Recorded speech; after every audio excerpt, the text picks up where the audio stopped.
নমস্কার, আপনারা দেখছেন আপডেট বাংলা খবরের প্রথমে দেখে নেব আজকের সংবাদ শিরোনাম। মুখ্যমন্ত্রী সভায় আসছেন প্রাক্তন কেন্দ্রীয় মন্ত্রী জন বার্লা, যোগ দেবেন তৃণমূল কংগ্রেসে। যাবজ্জীবন কারাদণ্ড এবং আজীবন কারাবাসের মধ্যে পার্থক্য কি, উত্তরটা জানুন। কলকাতা পুলিশ জিন্দাবাদ, বাংলায় বিজেপির ক্ষমতায় আসার কোনো সম্ভাবনা নেই বোঝালো সিবিআই। পাল্টে যাচ্ছে নিয়ম, বাংলার বাড়ি প্রকল্প নিয়ে নয়ার নির্দেশিকা, মিলবে না পরের কিস্তির টাকা। দুই দেশের মধ্যে গন্ডগোল বাঁধিয়ে বাংলাদেশ সীমান্ত নিয়ে বিস্ফোরক মমতা।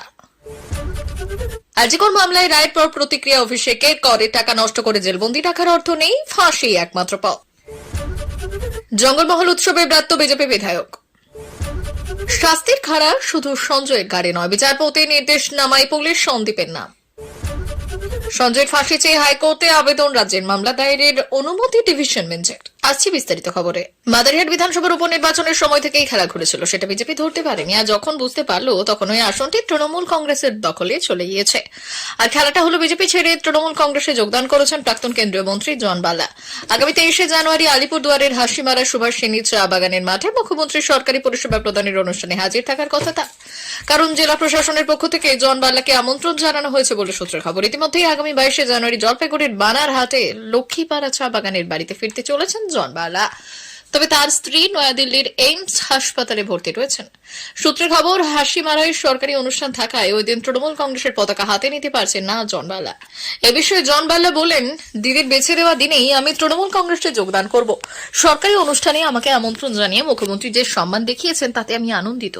2024 সালের লোকসভা নির্বাচনে আলিপুরদুয়ার আসনে বিজেপি জন বার্লাকে টিকিট দেয়নি। তখনই তিনি ঠিক করেন বিজেপিকে ভোগাবেন, মূল্য চোকাতে হবে পদ্মশিবিরকে, আর সেটাই করলেন জন বার্লা। মাদারিহাট উপনির্বাচনের বিজেপির হয়ে খাটলেন না, উল্টে তার অনুগামীদের তৃণমূল কংগ্রেসে ভোট দিতে বলে দেন। আর তারপরই বিজেপির জেতা আসন হাতছাড়া হয় বলে সূত্রের খবর। তার সঙ্গে সঙ্গে গেরুয়া শিবিরের সঙ্গে দূরত্ব বাড়তে থাকেন বার্লা। তাকে দলীয় কোনো কর্মসূচিতে দেখা যায়নি। চা বলো, এই জন বার্লার একটা বড় জনসংযোগ রয়েছে, আর সেটা জানা সত্ত্বেও তাকে লোকসভা নির্বাচনে টিকিট দেয়নি। পাল্টা মাদারিহাট বিধানসভা নির্বাচন এবং 2024 সালে লোকসভা নির্বাচনে বিজেপির হয়ে প্রচারেও নামেনি জন বার্লা, আর সেই সুযোগটাই নিয়েছে তৃণমূল কংগ্রেস। এই আবহে জন বার্লা তৃণমূল কংগ্রেসে যোগদান শুধু সময়ের অপেক্ষা, আর এটা আগামী কদিনের মধ্যে বাস্তবায়িত হতে চলেছে বলে সূত্রের খবর।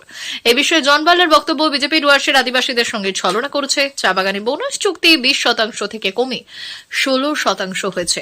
আমাকে পেছন থেকে ছুরি মারা হয়েছে। যেখানে সম্মান নেই সেখানে আমার পক্ষে থাকা সম্ভব নয়। আমি মুক্ত বাতাস দিতে চাই, আর সেই পরিবেশ তৃণমূল কংগ্রেসে আছে। পাল্টা আলিপুরদুয়ারে বিজেপি সাংসদ মনোজ টিগ্গার কথা এটা হওয়ারই ছিল, তবে আমাদের সংগঠনের কোনো ক্ষতি হবে না। আরজিকর মামলায় যাবজ্জীবন কারাদণ্ড। গত বছরের অগাস্ট মাসে এমনই একটি ঘটনা ঘটে যা পুরো দেশকে নাড়িয়ে দেয়। কলকাতার আরজিকর মেডিকেল কলেজে 31 বছর বয়সী এক চিকিৎসককে ধর্ষণ ও হত্যা করা হয়েছিল। আর এই জঘন্য অপরাধে পুলিশ সঞ্জয় নামে এক অভিযুক্তকে গ্রেপ্তার করেছিল। এরপর মামলাটি সিবিআই তদন্ত করে এবং সিবিআই সঞ্জয় রায়ের বিরুদ্ধে অভিযোগ প্রমাণ করে এবং এখন এই মামলার রায় এসেছে। কলকাতার আদালত সঞ্জয় রায়কে যাবজ্জীবন কারাদণ্ড দিয়েছে। আসুন আমরা আপনাকে বলি, যাবজ্জীবন কারাদণ্ড এবং যাবজ্জীবন কারাদণ্ডের মধ্যে পার্থক্য কি, উভয়ের শাস্তি কি, যাবজ্জীবন কারাদণ্ড এবং যাবজ্জীবন কারাদণ্ডের মধ্যে পার্থক্য কি। কলকাতার আরজিকর মেডিকেল কলেজ ধর্ষণ হত্যা মামলায় অভিযুক্ত সঞ্জয় রায়কে যাবজ্জীবন কারাদণ্ড দিয়েছে কলকাতা আদালত। অনেকের মনে এই প্রশ্ন আসে যে যাবজ্জীবন কারাদণ্ড এবং যাবজ্জীবন কারাদণ্ডের মধ্যে পার্থক্য কি। যদি আপনার মনেও একই প্রশ্ন থাকে তাহলে আমি আপনাকে বলি যে দুটির শাস্তির মধ্যে কোনো পার্থক্য নেই। যাবজ্জীবন কারাদণ্ড এবং যাবজ্জীবন কারাদণ্ড উভয়ের অর্থ ইংরেজিতে যাবজ্জীবন কারাদণ্ড, অর্থাৎ সারা জীবন জেলে থাকা। ভারতীয় দণ্ডবিধি 2023 ধারায় 103 অধীনে যদি কোনো অপরাধী কোনো ব্যক্তিকে হত্যা করে তাহলে তাকে যাবজ্জীবন কারাদণ্ড দেওয়া যেতে পারে। একজনকে কত বছর জেলে থাকতে হবে? অনেকেরই এই ভুল ধারণা আছে যে যাবজ্জীবন কারাদণ্ডের শাস্তি 14 থেকে 20 বছর, এরপর অপরাধীকে ছেড়ে দেওয়া হয়। কিন্তু আমি আপনাকে বলতে চাই যে এরকম কিছুই ঘটে না। ভারতীয় আইন অনুসারে যাবজ্জীবন কারাদণ্ড মানে যাবজ্জীবন কারাদণ্ড, অর্থাৎ আজীবন কারাগারে থাকা। হ্যাঁ, কিন্তু যদি বন্দী ভালো আচরণ করে এবং তার আচরণ ভালো হয় তাহলে কারা প্রশাসন মনে করে যে তাকে আগে মুক্তি দেওয়া যেতে পারে। তাই আইনের নিয়ম মেনে তার শাস্তি কমানো হয়। তবে অনেক বিষয় বিবেচনা করা হয়, যেমন এটি কি ধরনের অপরাধ, রাষ্ট্রদ্রোহ এবং অনেক জঘন্য অপরাধের ক্ষেত্রে শাস্তি কমা করা যায় না। আরজিকর মামলায় যাবজ্জীবন কারাদণ্ড। গত বছরের অগাস্ট মাসে এমন একটি ঘটনা ঘটে এবং পুরো দেশকে নাড়িয়ে দেয়। এবং কলকাতার আরজিকর মেডিকেল কলেজ 31 বছর বয়সী এই চিকিৎসক ধর্ষণ এবং হত্যা করেছিল। আর এই জঘন্য অপরাধে পুলিশ সঞ্জয় রায় নামে একজন অভিযুক্তকে গ্রেপ্তার করেছিল। এরপর মামলাটি সিবিআই তদন্ত করে এবং সিবিআই সঞ্জয় রায়ের বিরুদ্ধে অভিযোগ প্রমাণ করে এবং এখন এই মামলার রায় এসেছে। আজিকো ধর্ষণ এবং খুনের ঘটনা নিয়ে সিবিআই ভূমিকা রাজ্যের তৃণমূল কংগ্রেসের তৃণমূল সরকারের প্রতি এক নতুন আস্থার বার্তা দিয়েছে। কেন্দ্রের অধীনস্থ সিবিআই যা নিরপেক্ষ তদন্তের দাবিতে নেমেছিল, তার ফলাফল অবশেষে রাজ্যের পুলিশের 48 ঘন্টা তদন্তকেই সমর্থন করল। আর এই ঘটনায় বুঝিয়ে দিল রাজ্যে বিজেপির ক্ষমতায় আসার স্বপ্ন আরো দূরে সরল। সিবিআইকে কেন্দ্রীয় সরকারের হাতিয়ার হিসেবে দেখা হয়। বিজেপি পরিচালিত কেন্দ্রীয় সরকার প্রায় রাজ্যের ক্ষমতাসীন দল তৃণমূলকে চাপে রাখার চেষ্টা করেছে, কিন্তু এই মামলায় দেখা গেল সিবিআই 5 মাসের তদন্ত শেষে কলকাতা পুলিশের প্রাথমিক তদন্তকেই স্বীকৃতি দিল। কলকাতা পুলিশ মাত্র 48 ঘন্টার মধ্যে এই মামলার প্রাথমিক তদন্ত শেষ করেছিল, কিন্তু সিবিআই 5 মাস ধরে তদন্ত চালানোর পর কোনো অনুমতি তথ্য বের করতে পারেনি। এই ঘটনাটি প্রমাণ করে যে রাজ্যের পুলিশ কেন্দ্রীয় সংস্থা থেকে অনেক বেশি দক্ষ। সিবিআই তদন্ত শুধু সময় নষ্টই নয়, বরং একই রিপোর্ট পুনরাবৃত্তি করে মামলাকে দীর্ঘায়িত করেছে। রাজ্যের পুলিশ রাজ্যিকর কাণ্ডের তদন্তে একাধিক অসঙ্গতির সাক্ষী রেখেছে। ঘুষের অভিযোগ, নির্যাতিতার বাবার অভিযোগ পুলিশ তাকে ঘুষ দেওয়ার চেষ্টা করেছিল, সাদা কাগজে সই করানো। পুলিশ সাদা কাগজে সই করানোর চেষ্টা করেছিল বলে অভিযোগ। দ্রুত দেহ সৎকার, নির্যাতিতার পরিবার অভিযোগ তুলেছিল দেহ দ্রুত সৎকারে চাপ দেওয়া হয়েছিল।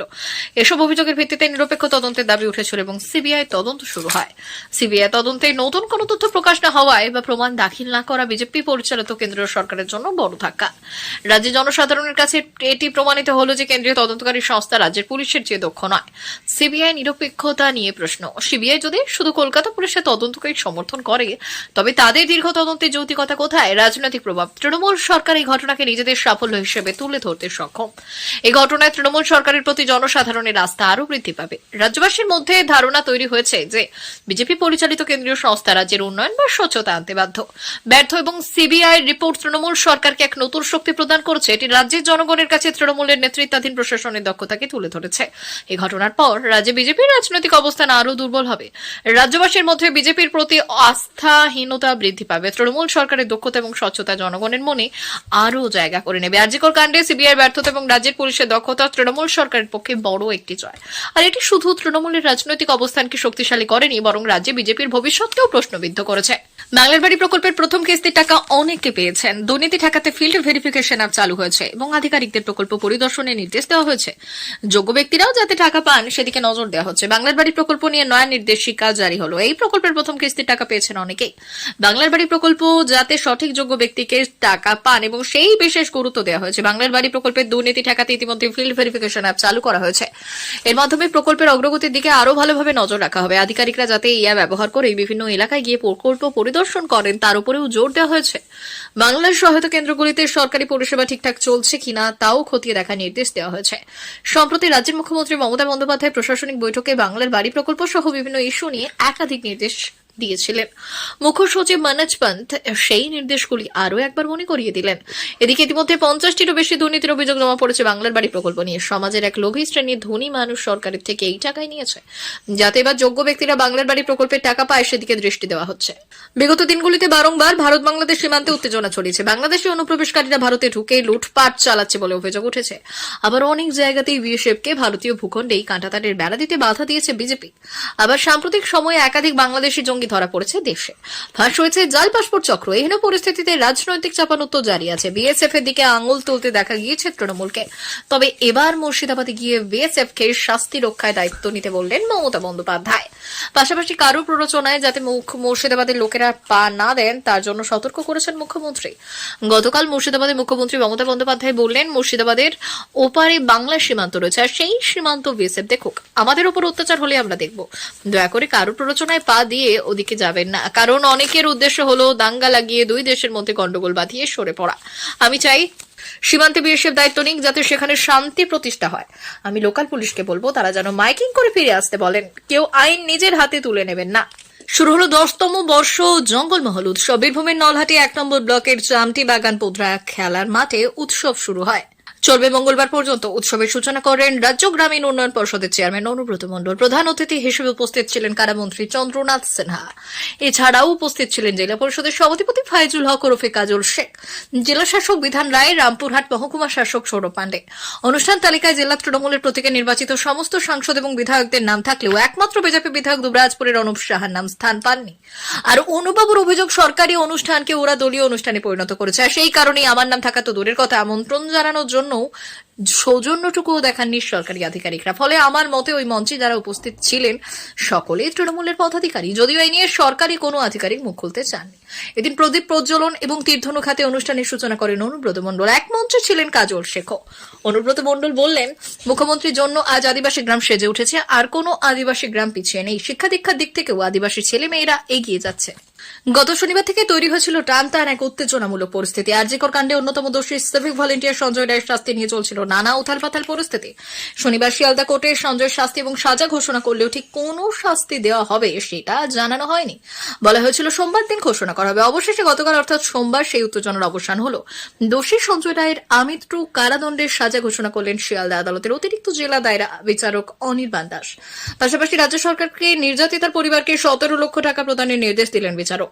আরজি করে মহিলা চিকিৎসক পড়ুয়াকে ধর্ষণ খুনের মামলায় দোষী সঞ্জয় রায়কে শুধুমাত্র শাস্তি ঘোষণাই করা হয়নি, বরং 172 পাতার নির্দেশনামায় নিজের রায়ের বিষয়টি ব্যাখ্যা করেন এবং তদন্তের নিরিখে বেশ কিছু পর্যবেক্ষণও করেছেন বিচারক অনির্বাণ দাস।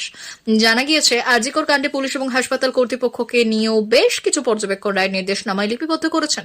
বিচারকের পর্যবেক্ষণ অনুযায়ী খুনের ঘটনা সামনে আসার পর এফআইআর থেকেই পুলিশি তদন্তে খামতি থাকার বিষয়টি উঠে এসেছে।